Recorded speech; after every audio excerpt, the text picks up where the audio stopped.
عمر فاروق رضی الله تعالی عنہ په سورلۍ باندې سور دی او روان دی. یو غلام راغی ورته وی اے د مسلمانانو امیره اتق الله د الله نه ویریږه. عمر فاروق رضی الله تعالی عنہ را کوشو د سورلۍ نه او په خاورو کې سجده ولګوله او ویل چې الحمدلله چې داسې سړی پیدا شو چې عمر ته یې ویل چې د الله نه ویریږه. مونږ او تاسو چې څوک وي د الله نه ویریږه مونږ ورته څه وایي جواب کوي؟ زما قبر کې څه ملي؟ زه د خپل ځان غم کوه. دا مسلمان یوازې د الله په ځمکه ته یي. هارون الرشید باچا په سورلۍ باندې سور دی.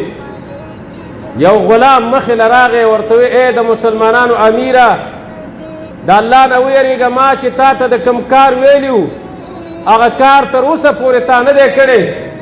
ورځ د قیامت په راشي او زه به الله ته عرض وکړم او په تا به شکایت وکړم.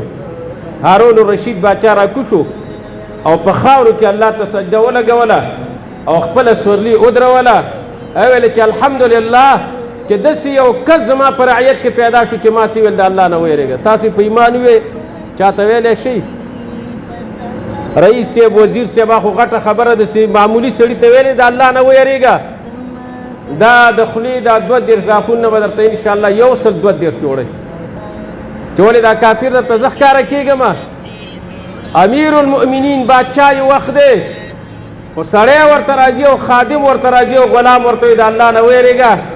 خپله سورلي ځای په ځای باندې ودروله او خپل هغه بیت المال څوکیدار یې راوغوښته ورته ویلې چې د دې کوم خدمت دی دا پوره کړه د هغې نه وروسته به زه حرکت کوم.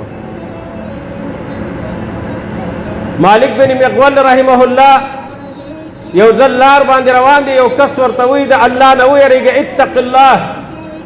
وایي دی په دې خاورو کې دا یو مخ هم داسې په خاورو ککړ کو بل هم ککړ کو الله ته یې سجده ولګوله ویل چې الحمدلله داسې سړی دې پیدا کړي چې ما ته ویل د الله نه ویرېږه. نو د منافقت علامه دا ده چې کله تا ته یو سړی وایي د الله نه ویرېږه او ته د الله نه نه یېرېږې تا باندې دا خبره بده لګېږي